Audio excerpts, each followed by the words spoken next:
Bienvenidas a la Independiente Feria de Editoriales Peruanas en su sexta edición Lima, evento cultural que permite promocionar la labor de las editoriales independientes peruanas de diversas regiones de nuestro país y de esta forma lograr visibilizar la producción literaria y artística de autoras y autores peruanos, con el objetivo de promover la reactivación económica y el fortalecimiento de la bibliodiversidad. Continuando con nuestras actividades culturales, tenemos la presentación, el conversatorio Quipapacha, Futurismo Peruano, con la participación de César Santibáñez, Daniel Salvo, Daniel Collazos y Raúl Quirós. Esta es una actividad organizada por Pandemonium Editorial. Recibimos con fuertes aplausos a nuestros panelistas de la mesa. Bienvenidos. ¿Qué tal? Buenas tardes. Agradecerles por estar en esta presentación del colectivo Quipapacha, en la que vamos a hablar sobre futurismo peruano. Yo voy a hacer algo así como el moderador. Hemos armado un poco la estructura de este conversatorio en 4 partes. Vamos a hablar un poco sobre el estado general de las cosas con respecto a la literatura de ciencia ficción. De ahí vamos a hablar sobre el colectivo Quipapacha. Y después vamos a hablar sobre un poco los antecedentes que tenemos de la ciencia ficción peruana y finalmente vamos a hacer una perspectiva de lo que el colectivo se plantea hacia el futuro. Voy a presentar a los panelistas en el orden en el que están. Primero aquí está Daniel Collazos. Él es diseñador publicitario, ha cursado diversos talleres de escritura creativa y guión en el Centro Cultural de la Pontificia Universidad Católica del Perú. Es autor del libro de cuentos Necrópolis y de las novelas Eleofobia de M y Maga. Varios de sus relatos han sido publicados en las muestras literarias como La Rivolta degli Oggetti en Italia, Vienen por ti de Bolivia, Yactamasi Perú, Superhéroes Perú también, Cuarentena, Superhéroes, lo pusiste 2 veces, y Somos Zombies también de Perú, entre otras. Así como en la revista digital Submarino de Hojalata. En el ámbito audiovisual ha dirigido y escrito guiones para diversos cortometrajes. Entre los más destacados están Cholita, con el cual ganó el 2º puesto en Not So Fit Mac, o algo así, en el 2009 en Bilbao, España. Se dedica a la docencia y la dirección creativa. El segundo es César Santibáñez. Él es escritor y guionista, panelista de conversatorios relativos a la ciencia ficción sudamericana en China, Finlandia, Italia, Estonia y Estados Unidos, invitado internacional de Luca Comics and Games en el 2022 en Italia y el programa Engaged Pedagogies del 2023 en Michigan State University en Estados Unidos.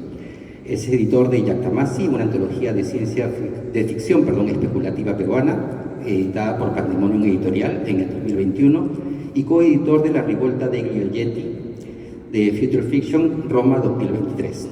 Actualmente es miembro del colectivo Quipapacha y del proyecto audiovisual Los Tres Tipos, ambos de Perú, e integra el comité editorial de la edición internacional de la revista Future Fiction Magazine en español. Y finalmente, y no menos importante, Daniel Salvo es escritor de ciencia ficción, fantasía y terror, autor de los libros de relatos El primer peruano en el espacio, Altazor 2014, y El regalo de las estrellas, Altazor 2022. Sus cuentos han sido publicados en diversas revistas y antologías del Perú y otros países. Es editor de los blogs Ciencia Ficción Perú y Crónicas de Futuria, además de colaborador de los blogs Velero 25, La Casa de la Jarjacha y Agujero Negro. Publicó la columna Mundos Imaginarios en el diario El Peruano, dedicada a la literatura fantástica. Actualmente pertenece al colectivo Quipapacha y participó en la 81ª Convención Mundial de Ciencia Ficción de Chengdu.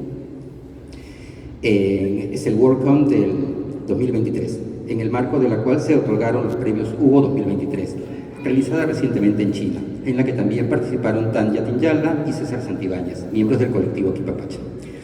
Bueno, esos son las personas que van a participar en este conversatorio. Entonces, para comenzar, Isaac Asimov decía que la fantasía es lo imposible hecho probable, y la ciencia ficción es lo improbable hecho posible. Muchos de los que estamos aquí definitivamente hemos accedido a la ciencia ficción a través de cine, televisión y libros. Y la mayoría de esa ciencia ficción que hemos consumido tiende a estar en los márgenes del space opera. Y mucho está básicamente relacionado a historias donde se desarrollan estructuras muy, muy definidas, con buenos y villanos claramente diferenciados. Y todos ellos en un mundo casi siempre distópico o muy lejano del mundo en el que habitamos ahora, ¿no? Lo que conocemos como distopía pura o cyberpunk es ese constante caos político, delirio cotidiano y horror futurista para los que podríamos llamar los que son del norte global. Significa bucear en las profundidades de sus propios paradigmas y verlos tremendamente vulnerables. En cambio, para nosotros, desde este lado del mundo, aquello tan insoportable para quienes crearon esas historias que amamos, no es sino sobrevivencia de cada día. Considerando todos estos presupuestos, digamos, ¿cómo podemos entender una creación de ciencia ficción hecha desde Latinoamérica, desde lo que vivimos día a día? ¿Qué es la diferencia de esa otra ciencia ficción, la que es la foránea? ¿No? ¿Y qué tan distinta es realmente de ella? No sé, en el orden que ustedes quieran, como...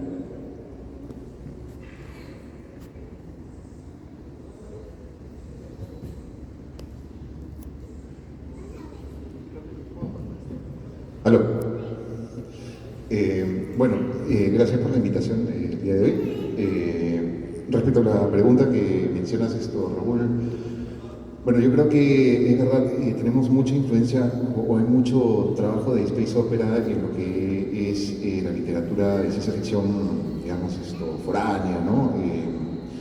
Creo que un poco la visión que tenemos aquí desde nuestro lugar en el Perú, ¿no? En este futurismo andino del que hablamos, es justamente que, digamos, hay una convergencia, una mezcla entre lo pasado, lo presente y lo futuro, ¿no? O sea, en diferentes historias que se desarrollan en lo que es la ciencia ficción peruana, digamos, vamos a encontrar historias que se van a entremezclar con cosas de nuestro pasado, como, no sé, hay un cuento últimamente, por ejemplo,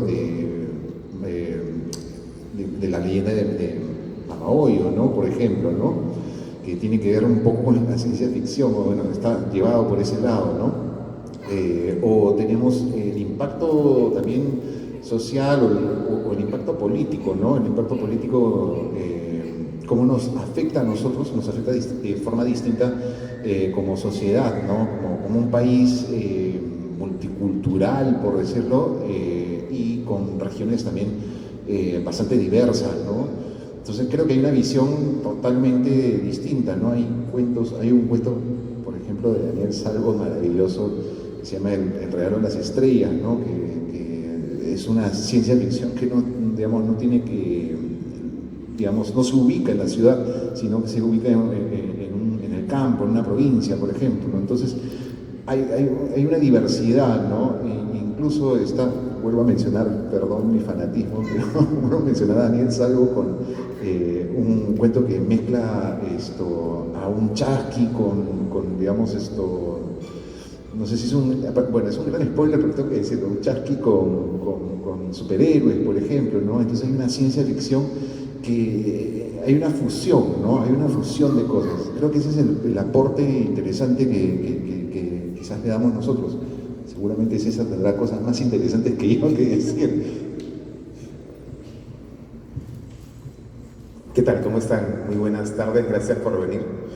Es curioso el tema de la space opera porque, claro, esta temática surge gracias a esta carrera espacial que al final es un rezago del fetiche colonial, ¿no? De llegar a nuevas culturas, conquistar nuevos planetas. Y claro, es un entorno donde Latinoamérica hoy en día, Latinoamérica no clava en la bandera en ningún planeta extraño. Entonces, dentro de este discurso global de la Space Opera, que es conquistemos nuevos territorios para nosotros, Latinoamérica está en el lugar de siempre, que no es el protagonista de esta gran carrera. Y sin embargo hay muchos escritores que se han comprado este discurso y sueñan, ¿no? desde este fetiche, este rollo de vamos a exterminar las razas para conquistar nuevos lugares a donde el hombre jamás ha llegado, ¿no? entre paréntesis Estados Unidos. Y bueno, un poco va por ahí, ¿no? La ciencia ficción es un género, es un lenguaje que nos permite reflexionar acerca de la presencia del otro en nuestra realidad. Y creo que desde esa perspectiva nos atañe directamente, porque en el Perú todos somos otros, ¿no? En el Perú hay muchas otredades concentradas en una misma región y hay muchas culturas que colisionan. Entonces, desde esa perspectiva creo que es importante. Y otro aspecto interesante de la ciencia ficción peruana es la relación con la tecnología, con la ciencia, porque claro, nuestra ciencia es distinta, ¿no? Por ahí tenemos este lastre de que también nos compramos de afuera, de que nuestras religiones estaban atrasadas en el tiempo en relación a esta carrera armamentística europea, que es una tecnología netamente militar. Entonces nos compramos ese cuento de que estábamos en otro lugar, en otro momento del tiempo, ¿no? Y eso nos ha hecho mucho daño porque nos ha cortado mucho la esperanza, nos ha cortado mucho el concepto de tecnología. Muchas personas creen que aquí no se hace tecnología, que lo que hacían nuestros antepasados no era ciencia porque no seguía el método científico europeo. Y sin embargo es ciencia, ¿no? Entonces yo creo que el rol de los escritores de ciencia ficción en el país es un rol importante porque nos invita a replantear el concepto de ciencia. Nuestra ciencia era distinta, habían diferentes formas de llegar a soluciones que tienen que ver con el territorio, con lo urbano. De pronto tenemos ciudades que emulan como una maqueta ciudades de afuera, ciudades europeas, francesas, españolas, por esta importación que no habla con nuestros materiales, con nuestra geografía, con los accidentes geográficos, y en fin. Y hay un concepto que a mí me parece muy curioso, que es ese de la ciencia ficción es útil siempre y cuando prediga el futuro, ¿no? Si no predice el futuro, la ciencia ficción, Julio Verne es fantástico, me encanta. Pero la ciencia ficción no es valiosa solamente cuando predice el futuro. Es más, yo creo que la ciencia ficción construye el futuro, no lo predice. Es otra forma de entenderlo. Kerdan Mesford, que es un autor que a mí me gusta muchísimo, tiene un libro que se llama Next Nature, la siguiente naturaleza. Habla acerca de que la ciencia ficción está en la base de la pirámide de la implementación tecnológica. O sea, debajo de toda la ciencia está la ciencia ficción. Primero alguien sueña con una tecnología, como en Star Trek. Hay muchas cosas en Star Trek que son tablets, que son diferentes tipos de comunicación, que en algún momento lo soñó esta ciencia ficción y luego alguien que estudió ciencia pudo implementarlo. Entonces, esta fantasía está en la base de la implementación tecnológica. Desde esa perspectiva nos corresponde pensar cómo queremos que sea nuestro futuro, construir el futuro desde la ciencia ficción, no predecirlo, ¿no? Tomar un rol mucho más activo, cobrar conciencia de que la ciencia ficción es incluso un activismo para repensar nuestro futuro, a dónde queremos que llegue. Y yo creo que esas son un poco las características esenciales de la ciencia ficción. No sé qué tenga que decir al respecto, Daniel. Muchas gracias, César, por la introducción y por los interesantes conceptos que nos has vertido. Bueno, un poco retomando, ¿no?, el inicio de la charla, cuando hablamos de más o menos los orígenes o las influencias de la ciencia ficción, cómo arribamos a ella, ¿no?, en Latinoamérica. Es curioso, en esas épocas se están dando ya desarrollos independientes o que buscan su independencia, ¿no?, de apropiarse del género. Pero casi todos tenemos una herencia que es autores anglosajones y casi en concreto autores norteamericanos, ¿no?, que no es lo mismo porque también hay autores ingleses, neozelandeses, australianos, canadienses, y entre ellos mismos tienen una serie de diferencias, ¿no? Por ejemplo, Robert Sawyer, ¿no?, que es autor canadiense, pues él dice, ojalá tuviéramos, ¿no?, la visibilidad que tienen los autores estadounidenses, ¿no? Y uno se queda asombrado, pues, de alguien que ha ganado el premio Hugo, ¿no?, lo invitan a convenciones. Ahora imaginemos ya en el ámbito no anglosajón, ¿no? La anglósfera que le dicen, a lo que son, pues, ¿no? Lo que somos los países latinoamericanos, no solamente Perú, ¿no? Sino incluso países que han tenido un desarrollo como Argentina o México, ¿no? De décadas, y aún así España misma, ¿no? Y no han logrado tener no sé, no diré pues un rol, sino una mayor presencia, ¿no? Uno podría pensar que en todos los países que hablan español, ¿no? España y prácticamente pues toda América del Sur y parte de América del Norte, como es México, y sin embargo pues no hay una especie de autor global o de una editorial global, ¿no? Que haya, bueno, pues que se haya generado como alguien representativo y una tendencia representativa. Sin embargo, los nuevos desarrollos, por decirlo así, o géneros de la ciencia ficción creo que indirectamente están tomando en cuenta esta situación, esta diferencia, y a raíz de eso se está creando una ciencia ficción que va a tener rasgos diferentes a los anglosajones, pero no como una especie de esquema, ¿no? Es decir, un autor latinoamericano escribe este tema o este otro, o usa esta situación o estos personajes. Pero démonos cuenta, ¿no? La diferencia que hay en pertenecer pues, a países que exportamos migrantes, ¿no? A Estados Unidos, y piensen en el hecho, por ejemplo, pues, de ser un autor estadounidense, ¿no? Que nació pues, en un sistema educativo que desde la secundaria puede pensar, ¿no? De grande voy a ser escritor, ¿no? Escritor en general. Ahora imaginemos en el Perú algún escolar diciendo de grande voy a ser escritor, ¿no? Su papá lo agarra a palazos, ¿no? Me dicen, pues, ser realista, ¿no? Eso no es una carrera. Y todo lo que eso conlleva, ¿no? De especializarse, también el hecho de la tecnología, ¿no? Recientemente ha tenido lugar, bueno, la entrega de los premios Hugo en China, donde hemos estado con César Santibáñez. Y, por ejemplo, hay una cosa que hemos constatado, y es que como ya el pueblo chino ya se ha sumado, digamos, ¿no? A los pueblos del primer mundo, y en una actitud que me parece a mí que es como decir que ya se sienten ellos dueños del futuro. Y eso es algo que, por ejemplo, nos falta todavía en Sudamérica, en otros países, esa conciencia pues, de que el futuro puede ser algo que vamos a construir y no algo que nos va a llegar, ¿no? Como dice, bueno, lo que sea, pues, ¿no? Ojalá pues pase. Si se dan cuenta, los peruanos somos muy ojalá, ¿no? Ojalá, si Dios quiere, ¿no? Mientras que en otros países me parece que ya hay planes, ¿no? Proyectos, y el futuro va a ser así, ¿no? Y justo el evento este último en China, la convención, la WorldCon, ¿no? La Convención Mundial de Ciencia Ficción, tenía como logo Meet the Future, o sea, encuentro con el futuro, o encuéntrate con el futuro. Y uno, ¿no? Bueno, trasladando esa pregunta o ese concepto al Perú, a un país como el Perú, se hace este cuestionamiento, ¿no? O sea, nosotros nos vamos a encontrar con el futuro, o el futuro pues nos va a caer y nos va a aplastar, nos vamos a ser siempre, no sé, pues países como estamos hasta ahora, ¿no? Con estas crisis cíclicas, y cómo la ciencia ficción se inserta ahí, ¿no? Irónicamente a veces quizás pensar en como mencionó César Santibáñez, ¿no? Las tecnologías de los pueblos originarios, es curioso, pero están teniendo más valor fuera del Perú incluso que en el mismo Perú, ¿no? Yo hace un tiempo encontré un proyecto, ¿no? De alguien que pensaba cómo en Marte se podría colonizar,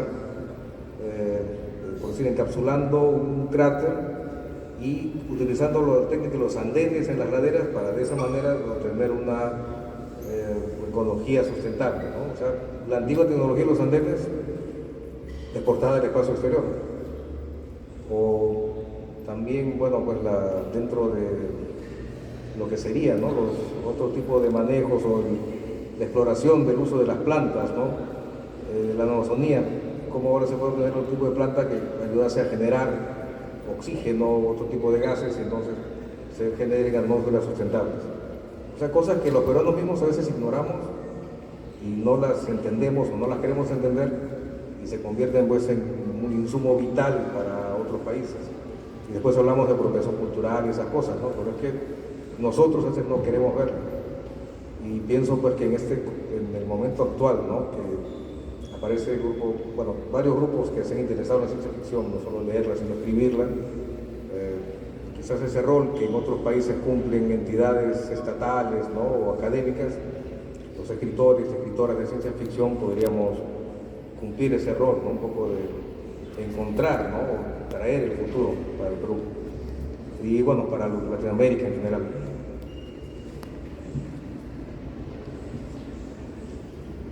Ahora que, perdón, si me permiten agregar algo, y ahora que lo menciona Daniel, el hecho del sueño de ser escritor y tal, que me parece fantástico.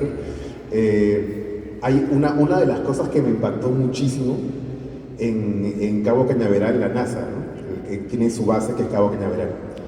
Dentro hay un gran museo y están las cosas que utilizaban los astronautas cuando eran niños, las loncheras que utilizaban, las revistas que leían, y exhiben todas las cosas, y en esas cosas, dentro de las cosas que los astronautas leían de niños, estaban muchas revistas de ciencia ficción clásica. Entonces, gracias a este material se pudo alimentar este sueño, y que creo que muchos de los que estamos aquí o leemos ciencia ficción de niños quisimos decir, oye, quiero ser astronauta, y cuántos lo hemos conseguido, ¿no? Cuántas posibilidades hay de que alguien alimente ese sueño que la ciencia ficción implanta en un contexto que no da lugar al desarrollo profesional. Pero sí, me trajo mucho ese recuerdo de lo que hablaba Daniel. Gracias, chicos. Yo me quedo con dos conceptos me parecen muy interesantes y súper importantes sobre lo que han dicho. Primero, entender que desde Latinoamérica definitivamente no generamos tecnología, al menos tecnología entendida convencionalmente.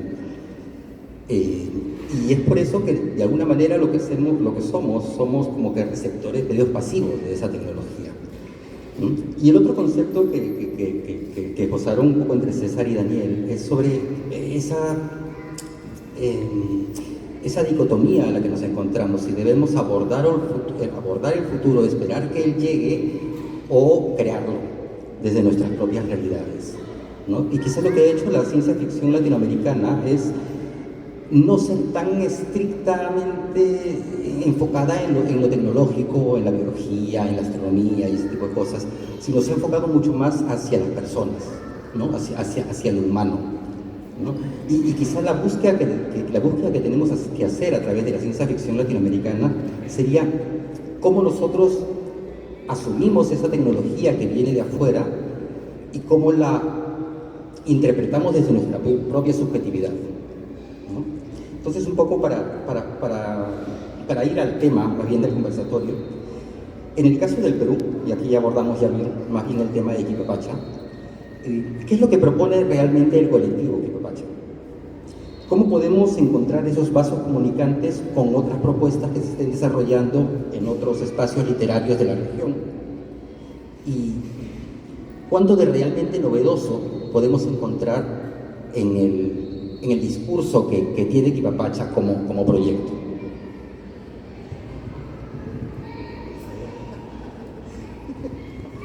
Bueno, ¿comienzo? Sí. Bueno, yo creo que deriva mucho de lo que hablábamos anteriormente, ¿no? El hecho de redefinir conceptos, redefinir, por ejemplo, el concepto de tecnología. No toda tecnología es eléctrica, por ejemplo. Cuando pensamos en ciencia ficción, pensamos en tecnología eléctrica o digital. No pensamos en tecnología no eléctrica. El concepto de tecnología tiene que ser ampliado para entenderlo mejor. El hecho de que no sé cuántos de acá utilizamos lentes, eso es tecnología también, ¿no? Cuántos utilizamos ropa, zapatillas, es tecnología también. Repensar este concepto creo que es importante. Y además entender cuál es nuestra relación con la tecnología, porque pasa algo muy curioso en Latinoamérica, que tendemos a reinventar todo. Entonces, si el hub de producción tecnológica es el norte global, la capital de los hackers en el planeta es el sur global, porque adaptamos la tecnología que otros inventan para un solo fin, la adaptamos, la rompemos, la forzamos. Y yo creo que ese también es un concepto muy interesante, ¿no? El hacking desde Latinoamérica, adaptamos la tecnología a nuestras necesidades y tenemos la fortuna y la habilidad de hackearlo todo. Entonces creo que también es un concepto interesante ahí para hablar de ciencia ficción. La distopía, por ejemplo, en Cuba, es un estamento político, es más que un género, es una forma de decir, esto no está funcionando y yo creo que este gobierno nos está aplastando a todos. Hacer distopía en Cuba es una posición política. Es muy diferente a la distopía que se hace en Argentina, a la distopía que se hacía aquí en Perú también. Y bueno, Quipapacha plantea básicamente estos conceptos, ¿no? Sin llegar a un primitivismo, porque también ocurre mucho en muchos países que están buscando una recuperación de lo prehispánico, se cae mucho en el primitivismo. La idea de Quipapacha no es llegar a un primitivismo en ciencia ficción, sino hablar del pasado igual con un pie en el futuro, pensando en la tecnología y cómo podemos usarla, ¿no? Sin llegar a esta añoranza muy inocente del pasado. Creo que no se trata de eso. Y bueno, y de reconocernos a nosotros mismos. Estamos en una etapa en que tenemos que ser conscientes de lo que podemos aportar. En Brasil se hace mucho solarpunk. El solarpunk es este género que es esta respuesta al cyberpunk, donde el cyberpunk es un género oscuro, es un género pesimista. Se ha creído por mucho tiempo que el pesimista es más inteligente porque es pesimista, y no. La idea es buscar soluciones desde lo que tenemos alrededor. Entonces el solarpunk en Brasil es un gran ejemplo de lo que se puede hacer. Luego ya se exportó, pero Quipapacha propone esas cosas, siempre respetando la individualidad de cada autor, ¿no? No vamos a tener un colectivo que sea un enjambre, sino son varios individuos que proponen cosas distintas. Y yo creo que es eso, ¿no? Entender nuestro lugar en la ciencia ficción regional y luego entendernos en el panorama mundial de la ciencia ficción. Tenemos muchas cosas que aportar.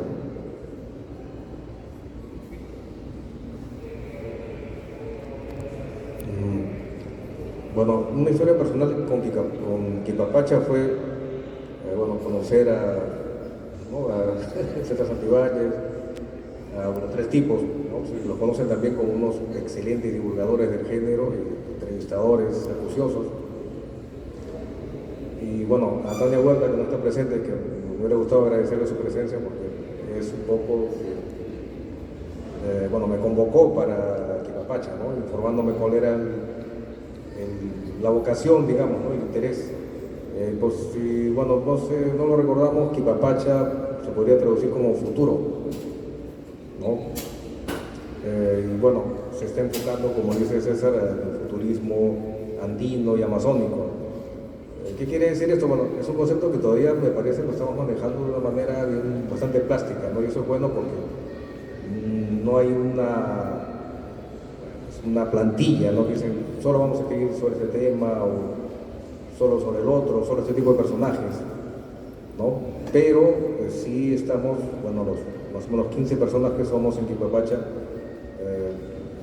asumiendo eso, ¿no? Tratar de analizar desde lo que escribimos, ¿no? Los cuentos, novelas que se hagan, desde una raíz, si se podría decir así, que no excluya lo originario, sino pues que lo implique, ¿no? Y en ese sentido, sí, creo que es algo bastante novedoso en la ciencia ficción, porque hasta ahora quizás la gran influencia ha sido pues la ciencia ficción anglosajona, ¿no? Orientada hacia lo tecnológico o asumiendo pues una modernidad, cartesiana, ¿no? Como el paradigma, ¿no? El tope del pensamiento. Y ahora pues incluyen nuevas alternativas, nuevas formas de ver el mundo, ¿no? Cosmovisiones, como se le puede decir. Y desde eso, ¿por qué no imaginar el futuro? No necesariamente es como una progresión hacia que todos los países se parezcan pues a la, entre comillas, utopía que soñaba Francis Fukuyama, ¿no? Es decir, pues todo el mundo va a ser lo ideal es la sociedad liberal del estilo norteamericano. Puede haber otras alternativas, ¿no? Y eso lo estamos explorando en las obras que estamos creando.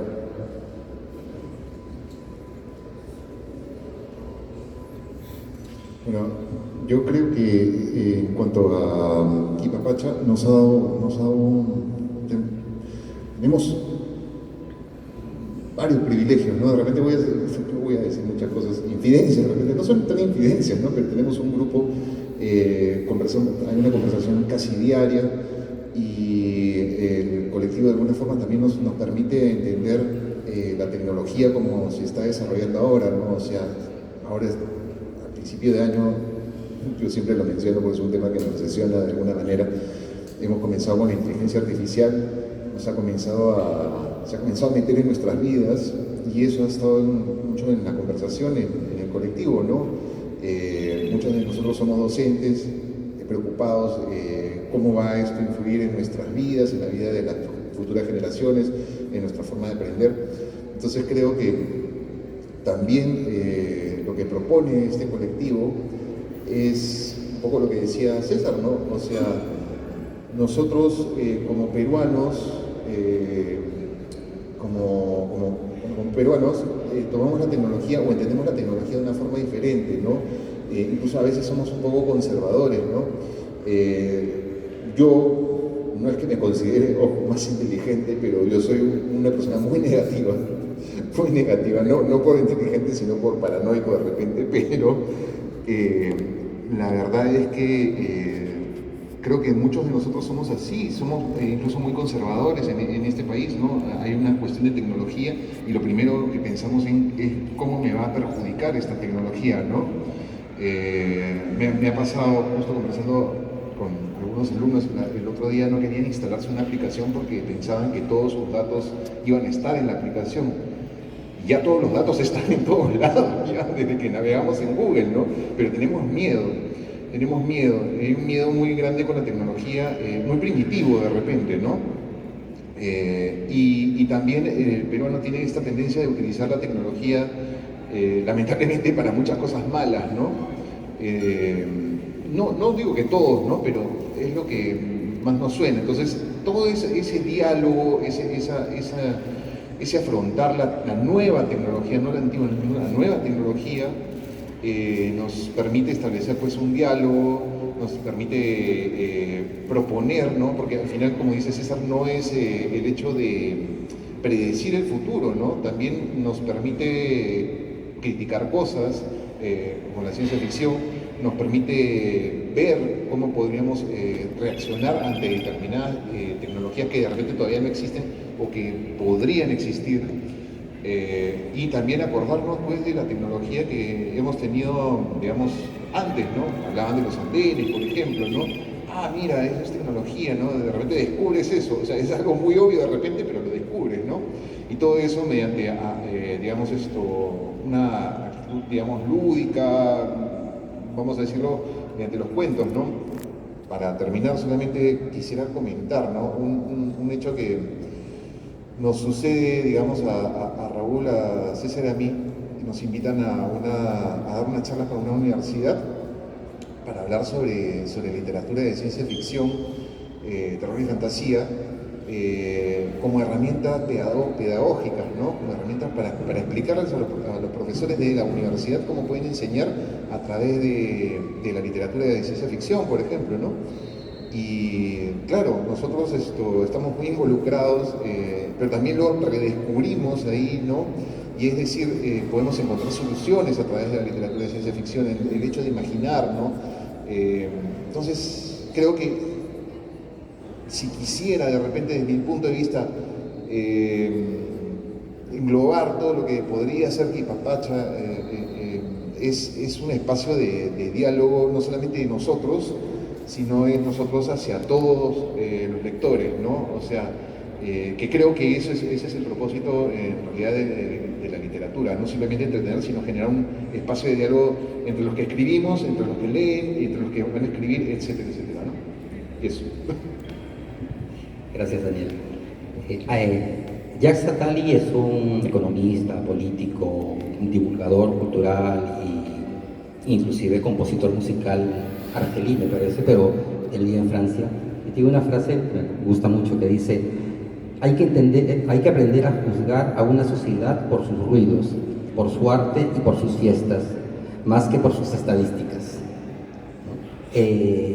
Un poco estuvieron hablando aquí mis compañeros sobre esta mirada al futuro desde lo ancestral, ¿no? Y evidentemente en la región existen algunos movimientos que ya han tratado de hacer cosas semejantes, como lo que se ha hecho en Chile vía Baradit, por ejemplo, con como el ciberchamanismo o tecnochamanismo, o el e-punk, como Kipu, ¿no? Que eso se desarrolló, no recuerdo el nombre del autor, pero es un ecuatoriano, o lo que dice César sobre el solar punk o el afrofuturismo, que se desarrolla mucho en Brasil. Y lo que han hecho estas propuestas, es mezclar justamente la cosmovisión de sus culturas tradicionales con la narración especulativa. Y todo eso imbuirlo con un discurso social, político, y que busque, de alguna manera, como comentaba Daniel hacia el final, ¿no? Tratar de entender el futuro y tratar de hacer una prospección de qué cosa es lo que podemos hacer con nuestra sociedad en el futuro. Un poco mirando, cuando hablamos de los antecedentes de esta nueva manera de entender la ciencia ficción peruana, que es la que plantea Quipapaccha, ¿qué exponentes podríamos hallar, por ejemplo, en el pasado siglo XX? ¿No? ¿Y qué tan atrás podríamos ir para encontrar gente que ha tratado de hacer algo semejante? Y por último, ¿dónde podemos encontrar esos elementos que sirvan para estructurar una propuesta coherente que se enlace con nuestro pasado y nos sirva para hablar de una nueva ciencia ficción peruana?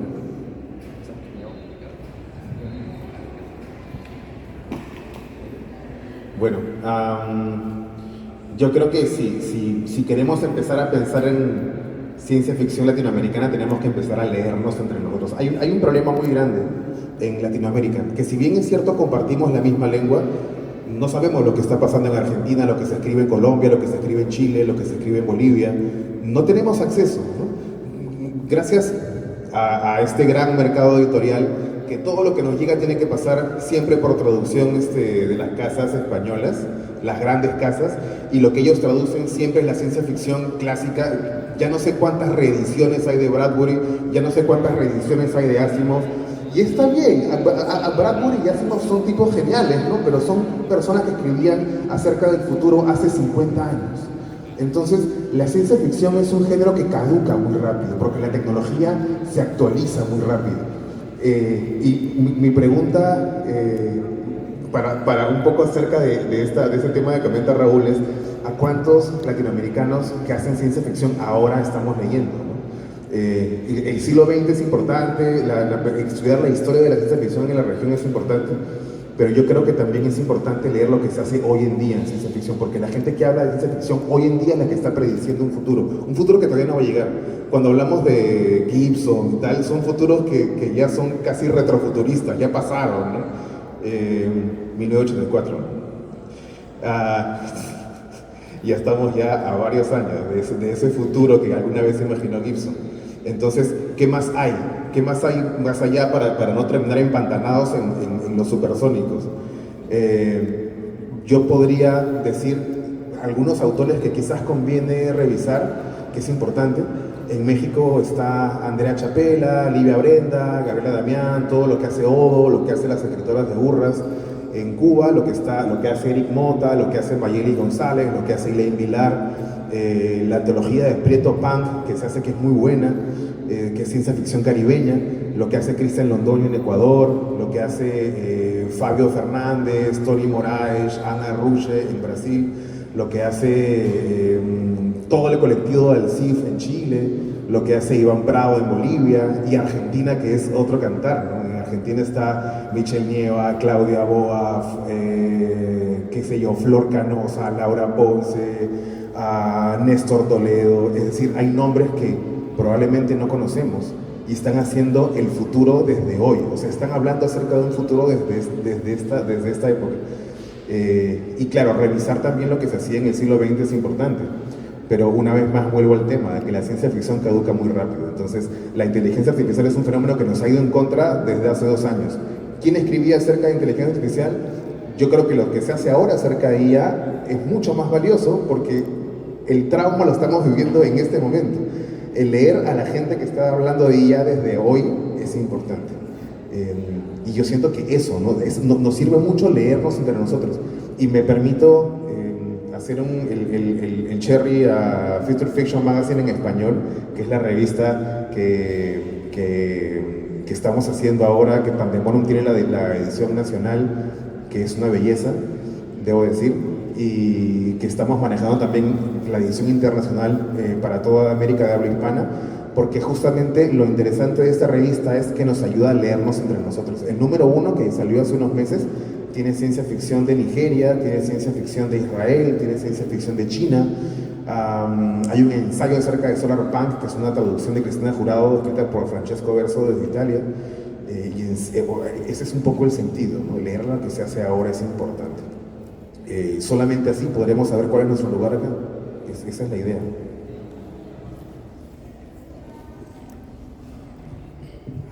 Bueno, complementando lo que dice César, ¿no? Volviendo un poco a la pregunta original, ¿no? Que era exponentes del pasado siglo XX. Bueno, mencionaré un caso, ¿no? Que es José Beador, que bueno, su obra no ha sido tan difundida como debiera, y que incluso se adelantó, pues, ¿no? Por ejemplo, con Mi Mañana las Ratas, por decir casi por 2 años a lo que fue Neuromante, ¿no? Que es el principal exponente del cyberpunk. Pero su obra me parece que trascendió un poco más, ¿no? En el sentido de plantar un poco la semilla, pues, preocuparse por el futuro y escribiendo desde un contexto peruano y bueno, extrapolando, ¿no? La realidad peruana. Y bueno, si bien las ideas que tenemos, ¿no? A veces sobre el futuro desde el punto de vista tecnológico acaban siendo obsoletas, pero creo que lo que sería el matiz, ¿no? Sería pues la presencia o la preocupación por el futuro. Y en ese sentido, pues Adolf me parece que, bueno, pues se recontradelantó su tiempo, ¿no? Porque el contexto peruano pues era un realismo que ya era casi como un ancla en el pasado, ¿no? Porque incluso el realismo de los 70 del Perú, que se escribió en el Perú, me parece, se parece más a lo que pasaba en el Perú en los años 50 o 40 incluso, ¿no? No era un realismo tan realista realmente. Bueno, hablar de nueva ciencia ficción peruana, ¿no? O estructurar una propuesta, bueno, es lo que se está haciendo ahora, ¿no? Ver los nuevos cambios tecnológicos, cómo nos están influyendo, ¿no? Lo mencionaba por César, por ejemplo, la inteligencia artificial no es pues algo tan, ¿cómo podríamos decir? Que va a pasar de un momento a otro, ¿no? Parece que va a quedarse y ya se están, me parece, incluso elaborando carreras o previendo, ¿no? Su aplicación a campos que eran imprevisibles, ¿no? La misma creación literaria está siendo cuestionada desde la aparición de esta inteligencia artificial, ¿no? Como chat GPT, porque alguien puede decir, no va a ser lo mismo que lo que escribe una persona, ¿no? El clásico, la computadora no puede componer un poema, pero de repente un día sí va a poder componerlo, ¿no? Y va a ser mejor que un poema de un ser humano, ¿no? Y a quién le interesa quién es el autor si lo disfruta.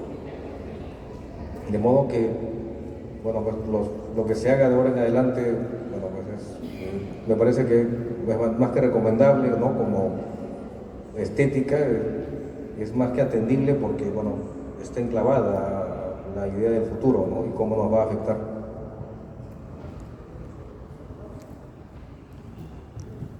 Bueno, yo voy a ser bien breve en lo que voy a comentar. Yo nunca he sido tan lector de ciencia ficción como mis compañeros, ¿no? Sobre todo me refiero a la peruana, ¿no? En realidad, la literatura de género, yo no conocía mucho de la literatura de género, ni siquiera de terror, que son uno de los temas que también me apasionan, ¿no? El problema es que falta difusión. Eso es algo que yo me estoy peleando mucho en ese sentido, ¿no? Me peleo en aulas y me peleo también en redes sociales, ¿no? Yo quiero que haya más difusión de estos géneros, porque una vez que las personas conocen el género de ciencia ficción, por ejemplo, el género, me refiero peruano, se enamoran de él, ¿no? He tenido la oportunidad de darle textos de diferentes autores a jóvenes y me han dicho luego, quiero más, me dicen, ¿no? Y el problema es que no lo conocen. Entonces, incluso me sumo a lo que dice Daniel, ¿no? Yo no conocía a Adolf hace 3 años más o menos, y cuando leí Mañana las Ratas fue para mí una explosión en mi cabeza. Fue una de las cosas más alucinantes que he leído, me gustó muchísimo. Me volví fan, digamos, también, ¿no? El problema es que no conocemos, y claro, es buenísimo tener la posibilidad de estos espacios como esta feria o como incluso el blog de Daniel o, digamos el mismo digamos, proyecto que tenemos de los 3 tipos, porque vamos conociendo nosotros y vamos haciendo conocer justamente toda esta literatura de estos géneros que parece que no existe, ¿no? Y que siempre estamos mirando al exterior, ¿no? Estamos mirando, uy, ¿cuál es la última película de ciencia ficción que va a salir? La última película de Alien y todo eso. Y acá hay cosas muy, muy, muy buenas, muy locas y cosas que nos hacen reflexionar y sobre todo que tienen que ver mucho con nosotros, ¿no? Ahora, solamente quisiera meterme en un tema porque me ha picado las ganas. Hace unos días estaba leyendo sobre inteligencia artificial. Es cierto, ¿no? Tenemos la suerte todavía de que una inteligencia artificial no puede generar un cuento de la misma forma que un ser humano. Sin embargo, creo que se vienen momentos muy interesantes porque ahora las empresas que generan inteligencia artificial están contratando escritores para que la inteligencia artificial se vuelva un poco más humana, y eso es como para realmente generar toda una vuelta y un cuestionamiento que creo que es algo que, como digo, sucede mucho en el colectivo, ¿no? Tanto en las propuestas de escritos como en los conversatorios, ¿no? Eso. Bueno, yo quiero agradecerles a mis compañeros aquí por los comentarios que han hecho, a todos los que están aquí presentes. Y este es un aviso de servicio público sobre el libro, sobre la antología, bueno, la revista de la que habló César, de Future Fiction Magazine en español. En el stand de Pandemonium, ¿todavía quedan ejemplares, Luis? Luis, ¿todavía quedan ejemplares? Quedan ejemplares todavía. Si están interesados en conocer un poco más de ciencia ficción, que no es la mainstream, pues pueden darse una vueltita por el stand de Pandemonium. Y si quieren saber más sobre lo del colectivo de Equipacha, bueno, visiten nuestras redes sociales, la de los 3 tipos, la de Pandemonium, y constantemente hacemos actividades en las cuales tratamos de difundir este colectivo que, como dicen mis compañeros, está en ciernes todavía, está creciendo, está desarrollándose, ¿no? Y los dejo para terminar con una frase de un grupo argentino que se llama Los Redondos, un grupo de los 80s, que dice: el futuro ya está aquí, pero llegó como no lo esperabas. Gracias.